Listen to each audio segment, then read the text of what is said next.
আসসালামু আলাইকুম প্রিয় দর্শক, দেখতে পাচ্ছেন আমাদের সাথে একজন প্রবাসী আছেন যিনি যার ভিসা শেষ হয়ে গেছে এবং তিনি কিছু কথা বলবেন। সেটা আমাদের সাধারণ প্রবাসীদের মতোই সবার যে সমস্যাগুলো এখানে হচ্ছে। শিবু ভাই, আপনি কেন এসেছেন আজকে আমার কাছে? ম্যাম, অনেকে তো বলছে ভিসা হবে, কিন্তু আপনি বলছেন হবে না। না কি করব? ভিসা হবে অনেকে বলছে, কিন্তু আমি কি বলেছি? ভিসা হচ্ছে না। হ্যাঁ। এই যে যারা বলছে ভিসা হবে, তারা আপনাদেরকে এক একজন আপনার কাছে 12,000, 13,000, 14,000 দিরহাম দাবি করেছে যে ভিসা করে দেবে। এটা হচ্ছে আপনাকে জালিয়াতি করে ভিসা করে দিবে। এই ঠিক জালিয়াতির কারণে আমাদের ভিসা বন্ধ আছে। এখন আপনি ধরেন টাকা দিয়ে ভিসাটা নিয়ে নিলেন, টাকা দিয়ে নিলেন ভিসাটা, আপনি আপনার সমস্যার সমাধান হয়ে গেল। এরকম সবাই কিন্তু বলবে যে ঠিক আছে আমি টাকা দিয়ে ভিসা নিয়ে নেবো, আর যার কাছে টাকা নেই সে বলবে আমি অবৈধ হয়ে যাব। তাহলে দুইটাই খারাপ। অবৈধ হয়ে গেলেও আমাদের দেশের বদনাম, জালিয়াতি করে হলেও আমাদের দেশেরই বদনাম। তা আমি আপনাদেরকে বলবো যে আপনার যে কথাটা আপনি সেটা আমাদের স্ক্রিনে বলেন, যে আমাদের এই ভিডিওটা আপনারা সবাই বেশি বেশি শেয়ার করবেন, কারণ একজন সাধারণ প্রবাসী আপনাদের হয়ে কথা বলছে। সে যদি আজকে অবৈধ হয়ে যায়, কালকে থেকে সে অবৈধ চ্যানেলে টাকা পাঠাবে। যাই ইনকাম করুক না কেন, লুকিয়ে চুরিয়ে কামাবে। সেটা কামায়ার পরে সে তার ফ্যামিলিকে টাকা পাঠাবে কিভাবে? হুন্ডির মাধ্যমে। আর যদি সে তার কাছে কিছু টাকা জোগাড় হয়, সে অবৈধ মানুষের মাধ্যমে, যারা হচ্ছে ভিসা লাগিয়ে দেবে বলতেছে যে যে কোনো কিছু আপনাকে ভিসা লাগিয়ে দেব। আমি তো বলতেছি ভিসা বন্ধ। আমার কাছে যতজন আসে আমি বলছি ভিসা বন্ধ, কিন্তু ওরা আমার কাছে এসেছে এই জন্য যে ম্যাডাম আপনাকে অনেক বিশ্বাস করি এবং আপনার কাছে এসেছি, কত টাকা লাগবে আপনি বলেন, আমার ভিসা লাগাই দেন। কিন্তু আমি তো ভিসা লাগিয়ে দিচ্ছি না, কারণ অবৈধ কোনো উপায়ে আমি ওদেরকে ভিসা লাগাই দেব না। অবৈধ কোনো উপায় আমি অবলম্বন করব না।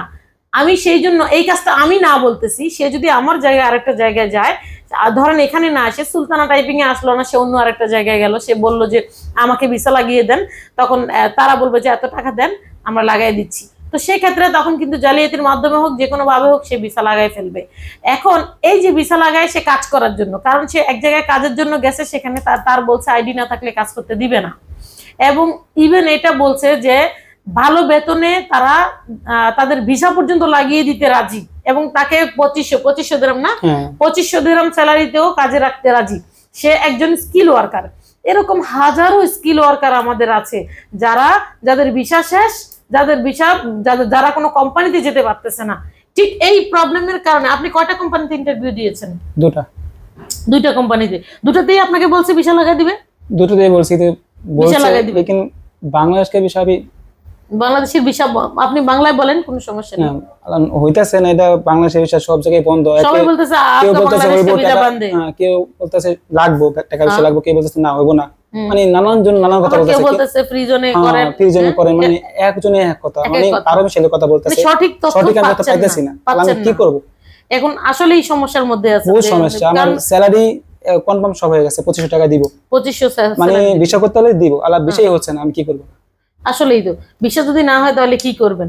স্যালারি ভালো দিতেছে, ডিউটি কম দিতেছে। হ্যাঁ, যেখানে 12 ঘন্টা জায়গা আপনি 8 ঘন্টা দিতেছে, স্যালারি দিতেছে 2500 টাকা। অনেক ভালো একটা জব পাইছি। এতগুলো টাকা দেশে গেলে তো আসলেই আলা আগে ছিল 1500। সবাই আমার কাম দেখছে, ভালো লাগছে, স্যালারি বাড়াইছে, কিন্তু ভিসা হচ্ছে না। এখন কি করা উচিত? আপনি এটা আমাদের সরকারের কাছে কি রিকোয়েস্ট করবেন? ক্যামেরায় আপনি মানে একটা রিকোয়েস্ট সরকারের কাছে, আমাদের ট্রান্সফারই বন্ধ হয়ে গেছে, সবকিছু বন্ধ, কোনো কিছুই করছে না। জালিয়াতি সব জায়গায় জালিয়াতি। কি করা উচিত আমাদের? একটা সরকারের কাছে দাবি, ভিসা খুলে দেখ, এটাই আমরা চাই। অন্তত ইনসেন্ট ভিসা খুলে দেখ, যে কোনো একটা খুলে দেখ, এবং সরকার এটা নিয়ে কাজ করুক। বহুত খারাপ। বাঙালি অনেক আছে যারা অবৈধ হয়ে গেছে, এই কারণে কিছু হচ্ছে না। কেউ পালাতো আছে, কেউ এমনি আছে, অনেক সমস্যা হইতেছে। আল্লাহ বলার বাইরে। আমাদের অবস্থা অনেক খারাপ হয়ে গেছে, ভালো ভালো জব পেতেছে, হইতেছে না এই ভিসার কারণে। এটা কিছু করা উচিত এখন সরকারের। তো আপনারা সবাই দেখলেন, এইরকম আমার এই ভাইয়ের মতো অনেক ভাই আছে যারা বেকার হয়ে পড়েছে। সরকারের কাছে আমাদের অনুরোধ, আকুল অনুরোধ, আমরা খুব গভীরভাবে, খুব কষ্টের সাথে আমরা অনুরোধ করছি, আমাদের ভাইগুলাকে অবৈধ করে দিয়েন না। তারা হয় অবৈধ হয়ে যাবে, না হয় দেশে ফেরত যাবে। দেশে ফেরত গেলে আপনার এই টাকার মেশিনটা বন্ধ হয়ে যাবে। আপনার টাকা আর কিন্তু এই মানুষটা যে টাকাটা পাঠাইতো, সেই টাকাটা আপনার দেশে আর যাবে না। আর যদি সে অবৈধ হয়ে যায়, তাহলে হুন্ডির মাধ্যমে টাকা যাবে।